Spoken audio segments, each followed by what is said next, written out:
Voilà. L'Admor Azaken nous a enseigné hier l'étude du 14, et nous avait enseigné que David Ameller avait appelé les lois de la Torah, il les avait appelées, la Torah, il l'avait appelé donc le chant, comme un chant. Et on voit qu'il a été puni pour avoir comparé la Torah à un chant. Et alors que dans plein d'endroits, notamment dans le Zohar, on avait vu que la Torah est aussi comparée à un chant. Donc pourquoi est-ce que David Ameller a été puni? Et la punition qu'il a eue, c'est qu'il a oublié, malheureusement, il a oublié en fait la dimension qui était en fait liée avec, quand il fallait porter le Aaron à Kodesh, qui était donc prisonnier des Philistins, qu'il avait libéré, qu'il avait ramené, et David Ameller l'avait mis sur un char tiré par des bœufs. Il a été puni parce qu'en fait, cet halakha, il avait oublié. Pourquoi l'oubli? Parce que justement, il avait en punition du fait qu'il avait appelé la Torah donc des simples chants. Et donc, alors que normalement, l'arche d'alliance doit être transportée sur des épaules. Alors maintenant, on va regarder un petit peu, c'est que en fait, lui, David Ameller, pourquoi est-ce qu'il a appelé en fait la Torah un chant? Eh bien, parce qu'il voulait mettre en avant, c'était la joie du roi David, donc David Ameller, la Shalom, lorsqu'il chantait lui-même pour réjouir son cœur dans l'étude de la Torah au moment de sa détresse. Donc, il avait conscience de l'insignifiance du monde face à un seul détail de la Torah, et cela, c'est ce qui réjouissait le roi David, puisque David Ameller était donc assailli de tous les côtés, comme on le sait, comme on peut le voir dans son histoire. Et donc, le seul réconfort qu'il avait, c'était de penser que tout ce qui se passait dans l'univers tout entier, tenant d'un seul détail de la Torah, eh bien, ce détail, puisqu'il était celui qui permettait au monde entier d'exister, eh bien, lui qui étudiait la Torah, eh bien, tout ça, pour lui, passait vraiment en deuxième place, puisque cela n'avait aucune importance à ses yeux, et donc cela le réjouissait. Alors on pourrait continuer aujourd'hui, donc 15 qui se lève.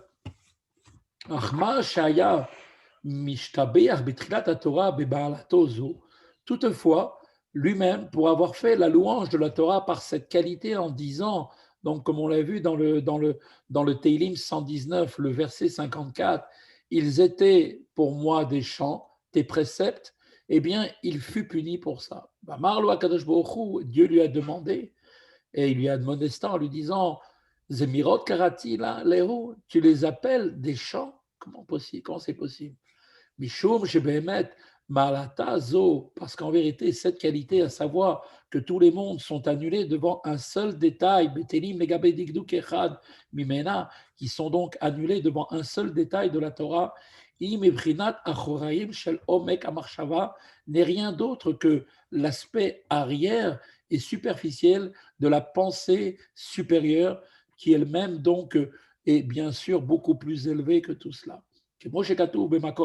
Comme cela donc est dit par ailleurs, donc il faut voir dans Y Tchouva, comme on l'a vu dans le 19e chapitre, au nom du Harizal, il est rapporté là-bas dans les saints écrits du Harizal, à propos de l'enseignement de nos sages, il est dit donc que c'est marqué là-bas dans Bereshit Rabbah, les chutes de la sagesse supérieure, c'est-à-dire en fait, on appelle ça même l'ombre, les ombres de la sagesse supérieure, c'est la Torah. La Torah n'est que l'ombre de la sagesse supérieure. Donc, je ne sais pas si vous imaginez.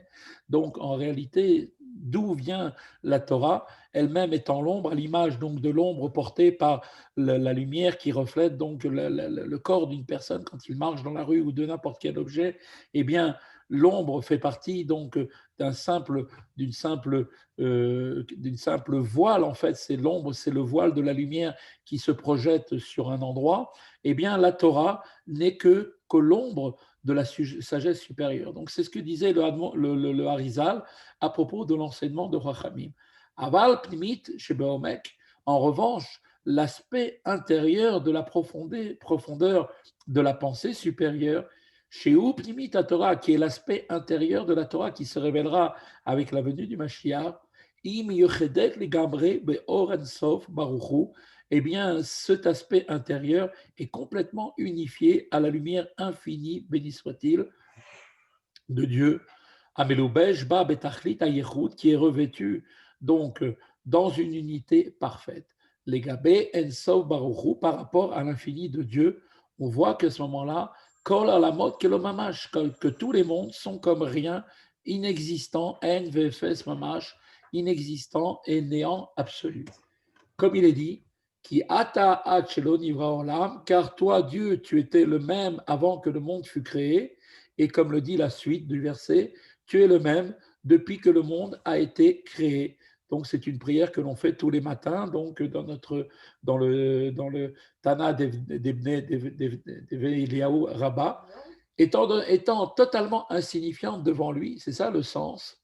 Donc étant totalement insignifiant devant lui, les mondes ne produisent aucun espèce de changement en Dieu. Bilka, et c'est pour cette raison, c'est pourquoi, c'est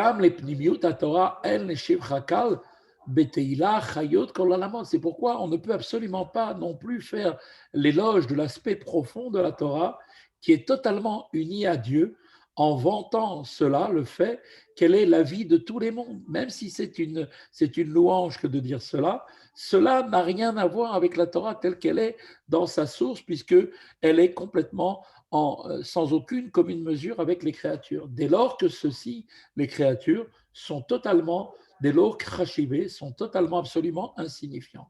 Donc, du fait qu'ils sont complètement insignifiants, c'est ça la faute de David Ameller, c'est qu'en disant que la Torah était comme un chant pour lui, il ramenait en fait la dimension qui est la dimension profonde provenant de la sagesse divine élevée, ce niveau de la sagesse et comme on dit, la sagesse ilaha supérieure, qui est profond, qui est la profondeur de la Torah, à un simple chant, qui est un chant et quelque chose qui peut être appréhendé par les créatures ici-bas. Et ça, c'était là en ce que résidait la faute de David Ameller, qui en voulant faire cette louange en sujet de la Torah, eh bien, la comparer à un chant et en la mettant, si on peut dire, au degré des créatures. Chose qui est impossible, car puisque l'aspect profond de la Torah est complètement uni avec l'essence de Dieu, qui Dieu lui-même n'est pas du tout touché par la création de l'univers tout entier. Les créatures n'ont aucune, ne représentent absolument, sont totalement insignifiants par rapport à Dieu. Donc aucun terme, aucune forme de louange, quelle qu'elle soit, même la plus sublime, ne peut arriver à décrire réellement ce qu'est les profondeurs de la Torah. Au prinat pnimiut eina simchat levav enosh veshashuav. Et au regard donc de l'aspect profond de la Torah, celle-ci n'est pas la réjouissance du cœur de l'homme et son délice, même si l'homme, par un grand attachement à Dieu au moment où il étudie la Torah, va ressentir une joie profonde et tirer un plaisir, un délice à l'étude des secrets de la Torah, même s'il étudie les niveaux les plus hauts, eh bien, même si effectivement il est dans une situation de plaisir, d'extase à ce moment-là, eh bien, au regard du profond de la Torah, celle-ci n'a rien à voir avec le ressenti de l'homme qui est en train d'étudier, de faire de la Torah ses délices.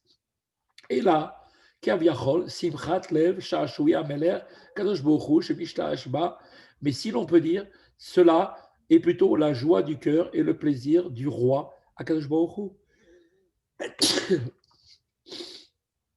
Qui Elohim Evin, Darka, Yada, Mekoma, Umalata, car seulement Dieu et uniquement Dieu connaît le chemin et connaît sa place, la place donc de la Torah réellement, donc comme il est marqué dans Yov, et il connaît sa qualité.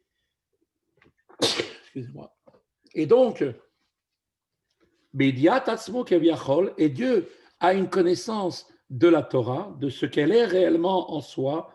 Il a cette connaissance, Bediat Atzmo Keviachol, comme on le dit d'une manière incompréhensible pour nous, Dieu la connaît parce qu'il se connaît lui-même. Et que comme toute chose est complètement inclus en Dieu, rien n'est en dehors de Dieu. Dieu est l'existence de toute chose, et donc de la Torah et de toute la sagesse suprême, et que tout ça n'est pas extérieur à Dieu. Ce n'a rien à voir avec la manière d'expérience humaine, où l'être humain, lui, est une personne, et que par exemple, la sagesse qu'il va acquérir se trouve extérieure à lui.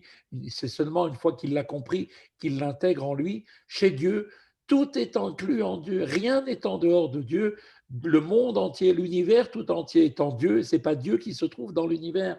Et donc, de ce fait, puisque Dieu se connaît lui-même, si l'on peut dire, eh bien, se connaissant lui-même, il connaît aussi la Torah qui ne fait qu'un avec lui. Mais cet aspect-là est totalement dissimulé des yeux de tout vivant, comme cela est rapporté dans Yov. Donc cela, cette dimension ne nous apparaît pas à nous. Et donc il nous est impossible, même en souhaitant donner une louange la plus sublime possible, avec les mots les plus sublimes que l'on peut trouver dans le langage humain, on ne saura jamais être en mesure d'expliciter ce qu'est réellement l'origine et ce que représentent vraiment les profondeurs de la Torah. Moshe Katouf, comme il est dit dans le verset, comme il est écrit dans le verset où Moshe Rabbeinu a demandé à Dieu de lui montrer sa face, car il souhaitait pouvoir avoir une connaissance de Dieu, comme dit le Rambam, comme quelqu'un qui peut, à travers maintenant une foule, retrouver le visage d'une personne connue. Eh bien, le Rambam avait demandé à Dieu cette perception. Et qu'est-ce que Dieu lui avait répondu? Ufanai lo yeraou. Il est marqué, ma face ne sera pas vue.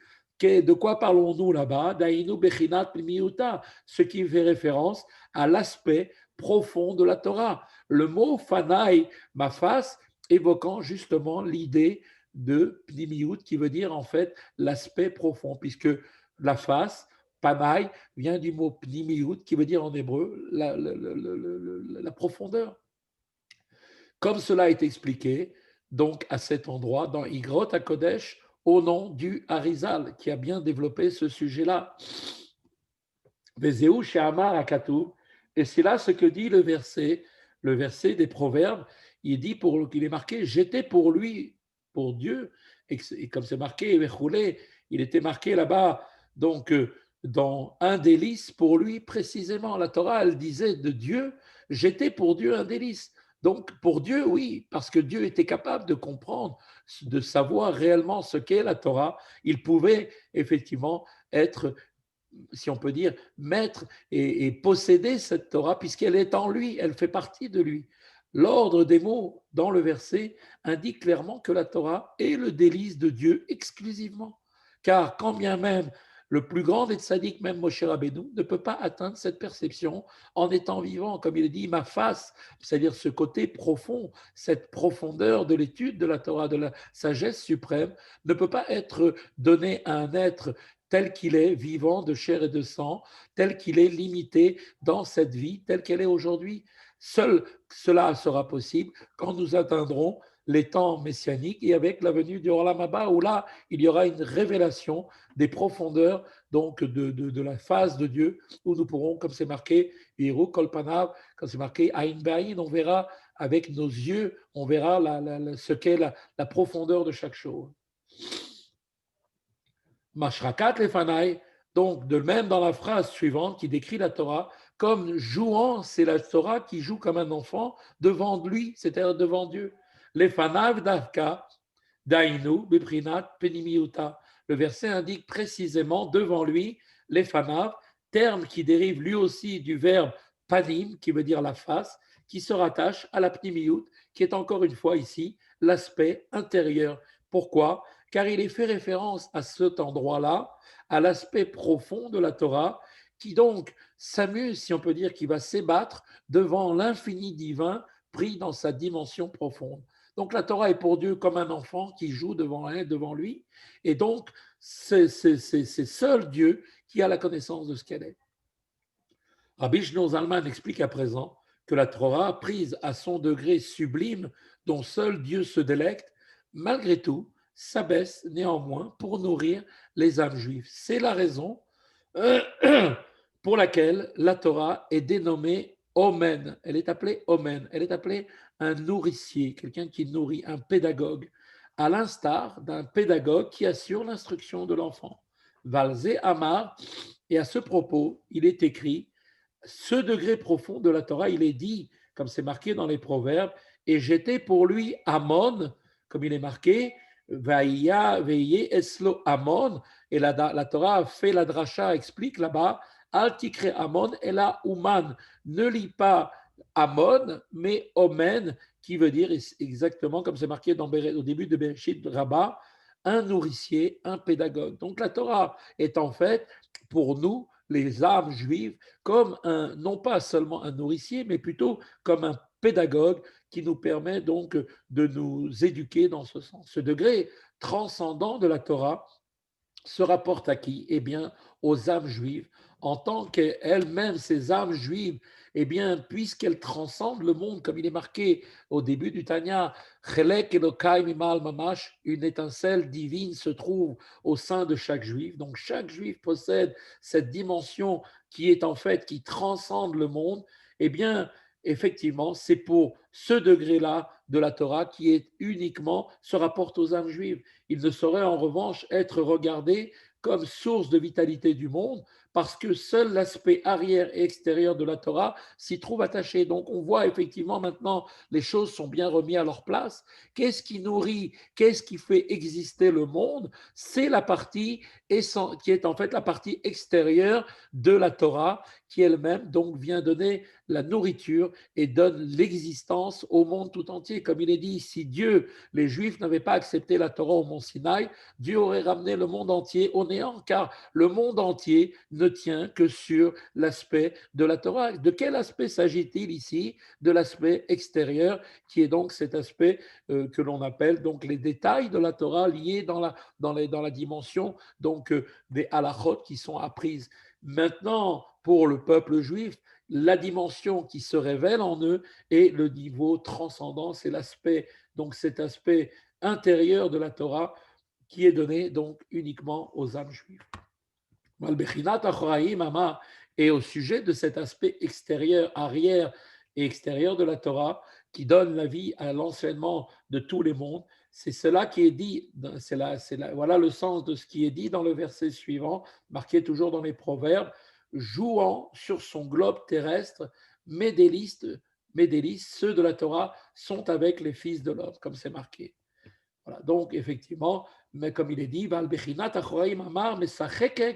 elle se réjouit, Betevel Arzo, avec donc jouant sur son globe terrestre, et donc Shashua et Bene Adam, et elles font donc les délices, c'est-à-dire ceux de la Torah, sont avec les fils de l'homme. Seul l'aspect extérieur de la Torah est un délice pour le monde et les hommes, parce que seul Dieu est capable d'appréhender la dimension intérieure et profonde. Qui a Torah, nitna beprinat panim bachor, car la Torah, comme on le sait, fut donnée à la fois avec son aspect intérieur et son aspect extérieur. Les deux ont été donnés au mont Sinaï. Kedirtiv bemegilat afa de Zecharia, comme ce qui est écrit d'ailleurs à ce propos dans le rouleau volant qui a été vu par le prophète Zecharia dans sa citation quand il a présenté donc cette prophétie qu'il avait vue. Il s'agissait d'un rouleau qui volait dans les cieux. Il avait vu cette prophétie. En fait, on parlait d'un rouleau de la Torah. Et donc, ce rouleau-là dont il est question, il est ici. Eh bien, nous dit le prophète Zecharia, eh bien, il était écrit à la fois à l'intérieur du rouleau, comme le Sefer Torah que nous connaissons, mais aussi à l'extérieur, à l'arrière. Il était devant et derrière, l'écriture était devant et derrière. Pourquoi? Parce que, comme on l'a dit, la Torah fut donnée au mont Sinaï à la fois dans sa partie intérieure et dans sa partie extérieure. Comme dit plus haut, panim, face ou devant, et la racine de pnimiout, du mot pnimiout, qui veut dire l'intériorité, la profondeur, achor, le derrière, évoque l'idée d'achoraïm, l'aspect arrière et extérieur. Ou le fiche est à face David biprinat achoraïm, et c'est parce que David appréhenda et loua la Torah dans son aspect arrière uniquement et l'aspect extérieur, eh bien, puisque David avait cette capacité par son étude d'appréhender cette partie extérieure de la Torah, qui est déjà un très très haut niveau pour les créatures, eh bien, lui, David Améler, croyant bien faire, la désigna comme un chant. David louait la Torah en tant que vitalité de tous les mondes, puisque chaque détail de la Torah, comme on l'a expliqué, donne la vie à l'enchaînement de toute la création et de chaque créature. Et donc la Torah prise dans cette dimension-là, malheureusement, là où David Améler a, si on peut dire, fait entre parenthèses une faute, c'est qu'il a pris uniquement, il a voulu décrire uniquement cette dimension superficielle de la Torah pour dire que c'était ça réellement ce qu'était la Torah. Et ça, c'est une erreur. La reine Nash bishricha. Et c'est pour ça que, puisque lui-même a oublié, Mida keneged Mida, eh bien lui aussi fut puni par l'oubli. L'oubli lui-même dérivant, Abba, Mida Bechinat Achoraim, dérivant de l'aspect d'extériorité. Et donc, une personne n'oublie pas. Pourquoi? Parce que il faut savoir que, on le sait très bien, quand une personne a bien compris un sujet, par exemple un sujet qui l'a profondément touché, et c'est quelque chose qui a été totalement bien intériorisé, eh bien, cette chose-là n'est plus jamais oubliée par la personne.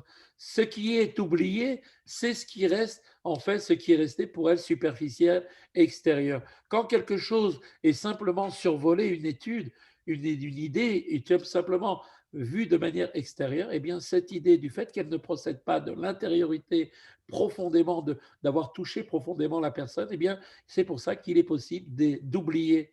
Et c'est d'où l'importance, notamment, j'en profite, de réviser, l'importance de réviser pour justement faire intégrer les idées qui ont été apprises dans un premier survol, qui est un survol superficiel, pour l'amener de manière totalement intégrée et donc profondément, donc pour être touché profondément et intériorisé. Et donc c'est en ça qu'il a fauté, David Ameller, car il a voulu simplement, en voulant donner sa louange à Dieu pour présenter la Torah, pour donner l'excitation qu'il avait, la joie, le plaisir qu'il avait d'étudier la Torah, il a présenté uniquement cette dimension-là d'extérieur de la Torah. Et puisque lui-même avait présenté la partie extérieure de la Torah qui est liée avec la notion de l'oubli, eh bien, mida keneged mida. Alors lui aussi, il a oublié donc momentanément ce qui est écrit concernant la halacha au sujet du transport du Aaron à Kodesh. Avodat à Kodesh alehem bekatef yisaou, comme il est marqué concernant le Aaron à Kodesh, eh bien, il devra être chargé, d'accord, chargé du service sacré, ces objets qui sont du service sacré devaient être portés sur l'épaule, parce que ce sont des objets qui sont kadosh. L'Arche sainte devait donc être transportée, non pas sur le char tiré par des bœufs, mais sur l'épaule et non sur un chariot comme le fit David Amener. Et donc, il a oublié cette halakha parce que lui-même a présenté la partie extérieure qui est liée de la Torah, qui est liée à la notion d'oubli, qui est tout le contraire de l'intérioriser, donc cette partie profonde de la Torah. Et donc, qu'est-ce qu'il a fait? Donc,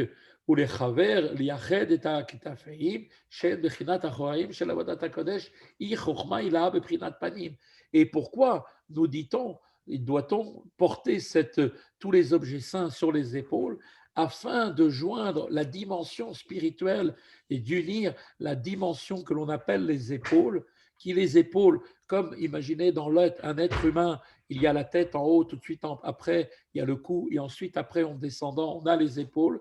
Eh bien, les épaules représentent, eux aussi, une dimension qui est ce qu'on appelle la dimension de l'aspect arrière et extérieur au service sacré. Cela étant la sagesse supérieure, appelée aussi sacrée, prise dans son aspect d'intériorité. Donc, en transportant les objets Kodesh, qui eux sont liés avec la sagesse suprême, comment doit-on les porter? Au niveau des épaules, qui sont la partie superficielle, donc de la dimension spirituelle de ce que représentent les épaules.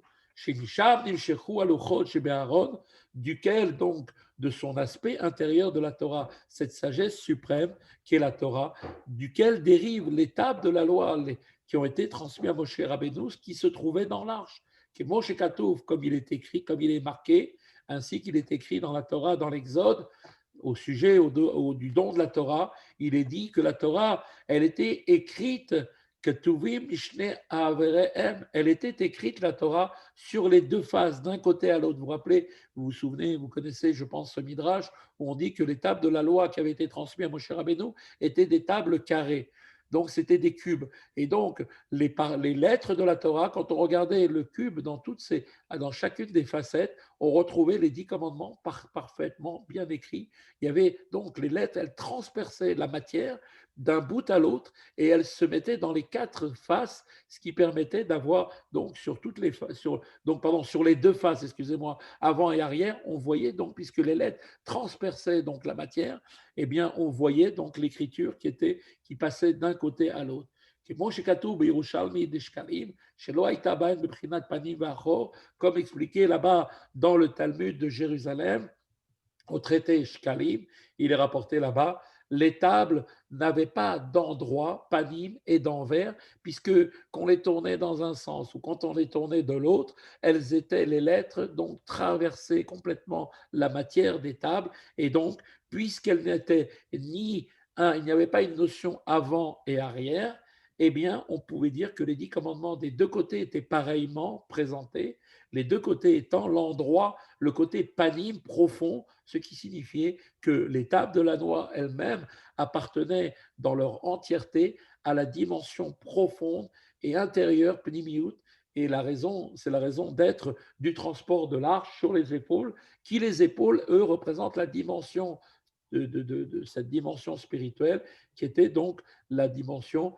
d'extériorité exprimée par les épaules, et la Torah, qui est représentée par les tables de la loi dans l'arche, représentait la partie profonde et donc la profondeur absolue. Aïn Sham, on examinera donc attentivement cette référence